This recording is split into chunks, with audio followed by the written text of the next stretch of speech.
Hi, welcome to episode 4 of the Weekly Wave. I'm Matthew Lyons. And I'm Aaron Johnson. Our special guest here today is Superintendent of Abington Public Schools, Mr. Peter Schaefer.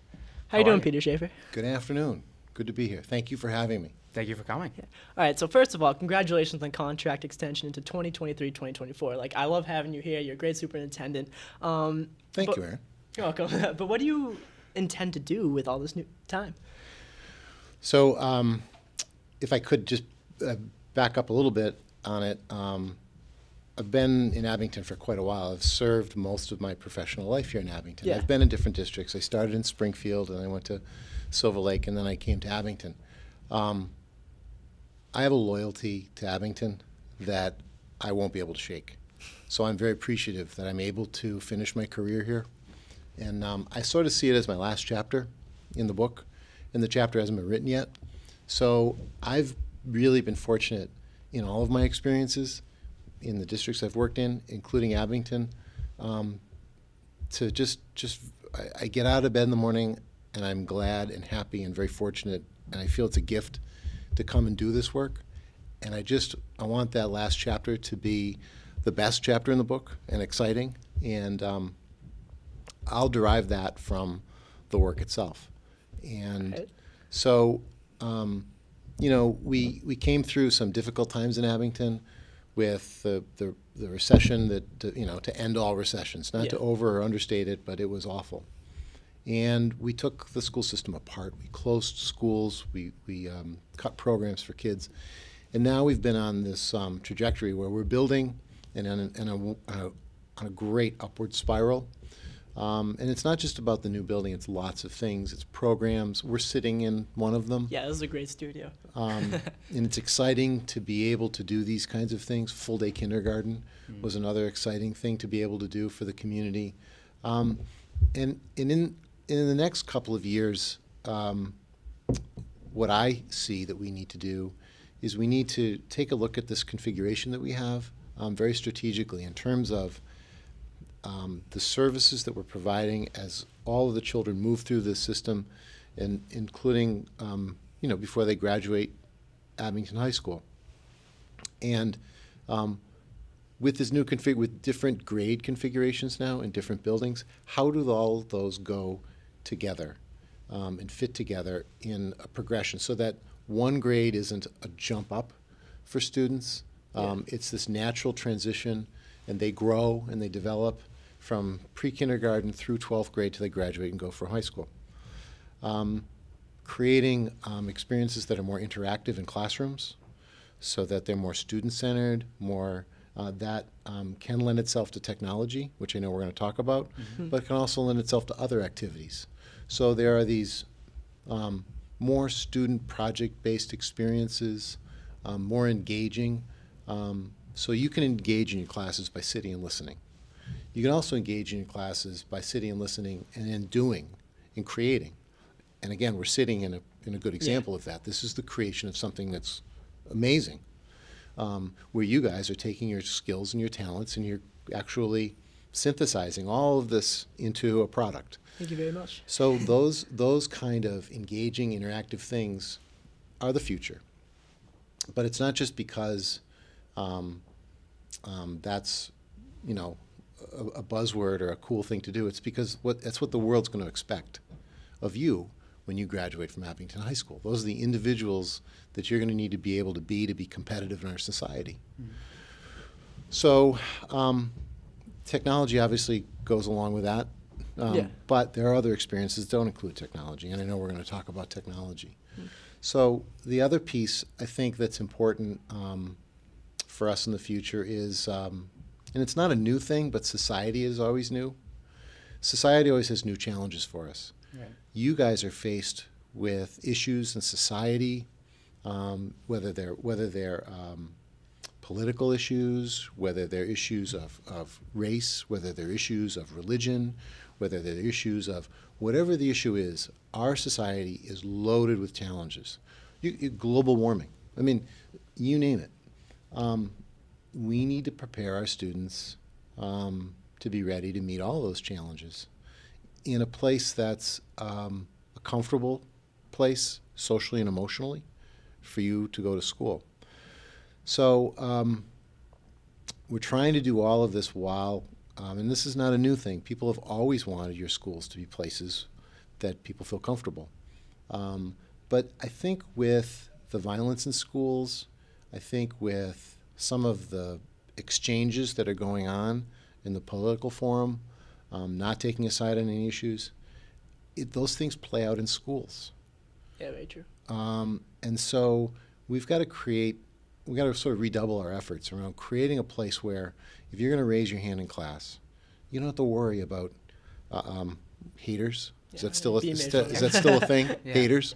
You don't have to worry about haters. You don't have to worry about people judging you. You don't have to worry about people making you feel bad because you decide to answer a question, you might get it wrong.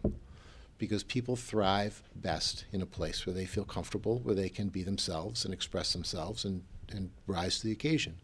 And if those things are stunted, we're not providing the best environment possible. So I'm not saying that we're a school system that's inordinately full of haters or not, but I'm saying it's got to be something that we continue to focus on and redouble our efforts because it's one of society's challenges. You turn on the TV these days, and sometimes it seems like the mean people are the coolest main characters like on our shows. The center of the story, basically. Yeah, and so we kind of have to combat that a little bit. So that was a long answer, Yeah. but And you said that you're seeing this as your last chapter. Are you going for a contract extension after? so 2024? this will see me through the end of my career. So I'm going to miss the work, but I have a long way to go. So, but that's Okay. why I say it's the last chapter. You'll be missed. Oh, thank you. Well, I have a long way to go, but that's why I say it's the last chapter. Whereas you're not physically present in students' day-to-day lives every day, could Yeah. you maybe elaborate on what exactly a superintendent does, what your roles and responsibilities are? So before I came in, you guys said, "How's your day going?" I'm like, "This is the best part of my week, guys." And I meant what I said before. I do believe in my work. I do like my work. I do feel passionate about my work. But my work gets me away from working with students. It gets me away from the energy that you guys bring and provide. And there's a kick to that, to being in the middle of a classroom and working with students or coaching a team or working in the arts. There's a great kick to that. I'm removed from that because basically I'm responsible for the curriculum, the instruction, Yes. the textbooks, the pens, the pencils, the walls, the heat, the temperature, the budget, the special education needs, early English language learner needs. There are any number of student issues that occur throughout the day or the week that I'm behind the scenes working with people at the building trying to help families or kids with problems. And so most of the time, 60–70% of the time, I can plan my time around I've got a meeting to go to on curriculum, or I've got a meeting to go to on schedules or planning or you name it, or budget. And then I prepare for those meetings. I have to involve a variety of people in all of the decisions because we're a public school, and that's a healthy thing for us to do. So then I run these meetings with a group of people, and then there's always a product from the meeting, things we all have to do. Then we have to make sure they get done. So most of my time is focused on doing those types of administrative tasks. It's because, you started with what's the vision for the future? Where are we going in the next 4? All of those things I mentioned sound really good, Yeah. but you need to have a plan Right. on how you're going to get that done. You need specifics. You need professional development providers. You need to know how you're going to evaluate the things you're doing. You need to evaluate the things you're doing and then try to improve them. So those things take a lot of time. And then the phone also does ring, that there's a situation or there's a problem or there are these types of things that need additional attention. And then I spend my time working through those problems with people trying to help them. Yeah, that was great. But that's why this is more fun, because I actually get to be Yeah. with you guys and have a conversation. So I actually watched your school committee meeting, and they were talking about MCAS testing actually being harder, taking like junior level classes and fitting them into like sophomore level MCAS. How do you and the committee plan to combat this inflation of difficulty? So what they're basically doing is they're taking the same test you have now, and they're saying you have to do better on it. So that's why they're saying it's getting more difficult. The pendulum on MCAS and testing has swung too far. We're over testing. Yeah, I agree. I also agree. Yeah. Back in the day when I was in high school, you're getting a better education than I got. It's more rigorous, it's more thoughtful, it's more coordinated, it's more organized. And that's a good thing, because one of the reasons Massachusetts is leading the rest of the nation with our economy is because we're graduating smart people who are ready to work and be successful. So having high standards and testing is about that, and that's a good thing. But we're testing far too much. So we're going to continue to work hard to create educational opportunities that are challenging and not overly challenging, but that push kids to do their best, and have high standards. But in terms of really learning, trying to create these engaging lessons where you take more from them because you're more involved in creating yourselves, that's going to improve achievement scores. So we're going to continue to work toward that end to meet those challenges as they come. But I don't want to be, a servant to these tests. Yeah. That's not fair to you guys. And we wouldn't be providing you the best experience possible if we were doing that. So we still have to take them, because unless we secede from Massachusetts, that's the way it goes. But Right. So. How has your job changed since we moved into this new building? Is anything easier or more difficult? Well, we've both, but in a good way. So the new technology and, well, first of all, logistically, the move was huge. It was a difficult thing to pull off. Tearing down the old school building, Right, filling yeah. in the soccer fields and building on this new school. Well, and all new schedules. Yeah. Over Right. 3,000 boxes were packed and moved. Oh, wow. And I got to tell you, I give your teachers a lot of credit. They really worked hard to try to create a smooth transition for you guys. And then behind the scenes, they were administrators trying to help the teachers create a smooth transition. So even the other departments that you don't realize that helped us with the move, all of the town departments, police, fire, the highway department in particular, they have to inspect and help us hand in hand along the way. You guys, this is a good town, and people care about the schools in this town. And so all of those things happened, and I'm proud of those things, but they were a lot of work. But they were a labor of love, because you care about this, and I think it was a labor of love for everybody. Now that we're into this as far as we are, the challenges are more about, so now we have these really great tools. How do we best use them and maximize how great they are for the experience that everybody's going to have in the classrooms? Again, I'm going back to this room. This is what we want. These are the things we want to do. We just did a one-to-one rollout with the laptops, and I know we're going to talk about that.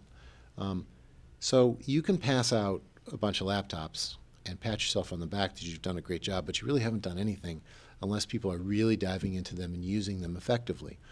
Well, we're only 5-6 months into it, so there's quite a room left for us to improve. But for being 5-6 months into it, I mean, I'm proud of what we've done. It's doing very well. So that was more work. That was hard work, but it was good work. So that's how the building has changed. The one-to-one computers were a part of the building project. That's how we were able to acquire them. So. All right, so in the 2 years I've been in the school, I've noticed a huge change in physical safety as well as mental safety. I know that all the side doors are being locked after 7:30, and police officers are now on duty all over the school, and even the principal is helping out with a mental health room in the guidance office. How has these policies changed from before, from the old high school, and what is the end goal in all this? So it's really policies and procedures or practices.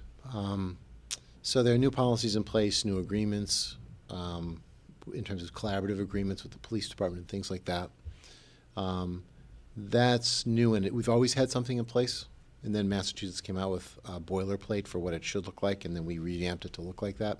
So there are some new policies and things in place, but it's really about those practices. The things that have taken place in our country are frightening. Yeah. And we want to do our best work at ensuring everyone's safety. We want to keep everybody as safe as possible. So, as you're doing ALICE training, that's new for Yeah. us. It's very new. Yeah. And the mental health piece. So the concept itself and the work itself isn't new. We've always cared that people feel safe.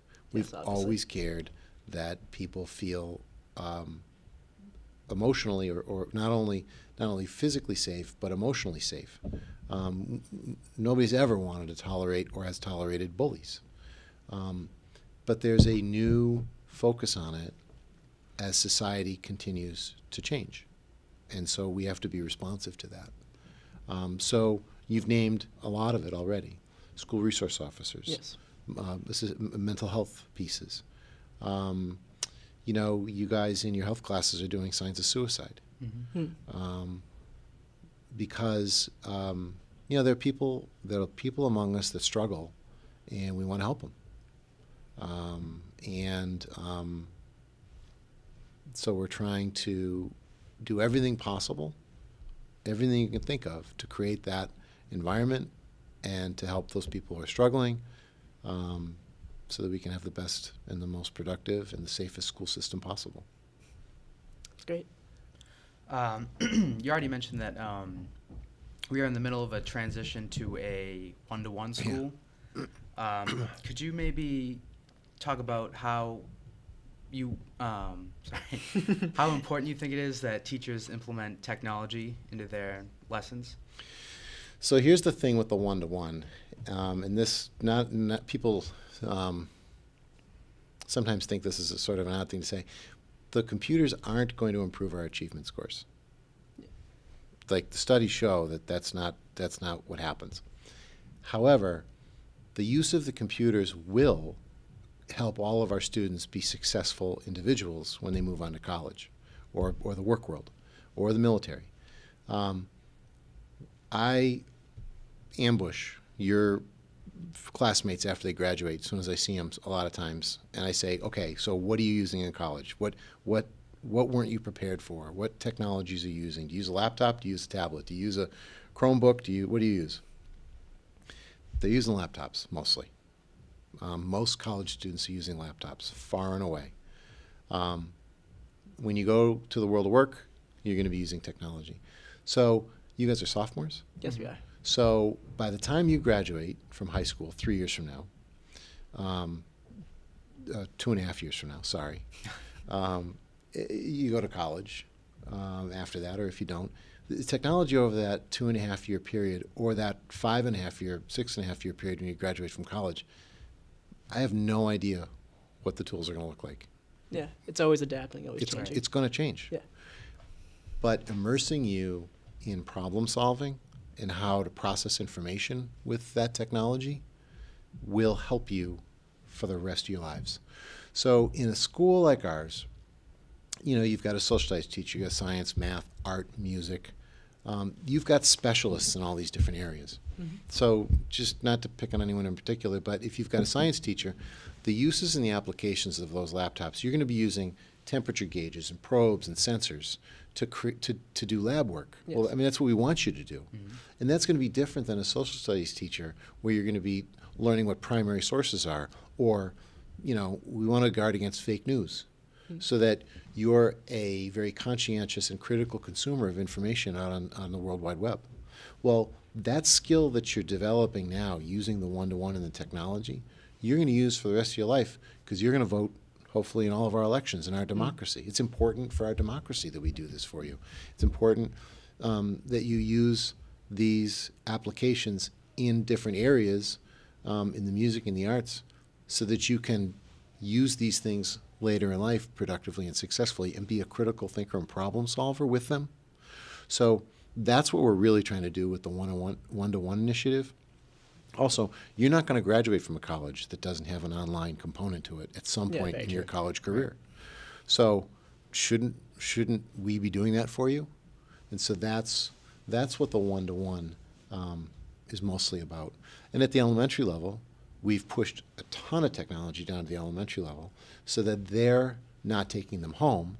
But, I mean, I was in a fourth grade classroom a couple of months ago when they went to the rack to pull the computers out, to log on, to research an endangered species. Each of these kids had their own endangered species that they were researching. Mm-hmm. They went over to the rack, they got their log-ons, they pulled them out by themselves, and within under a minute, the whole class, because the teacher asked them to do their projects, just done. They were just doing it. They were just bang, logging on and hammering away. That's awesome. I And wish they I were had a like- laptop when I was in 4th grade. I know. They were like, little guys. Yeah.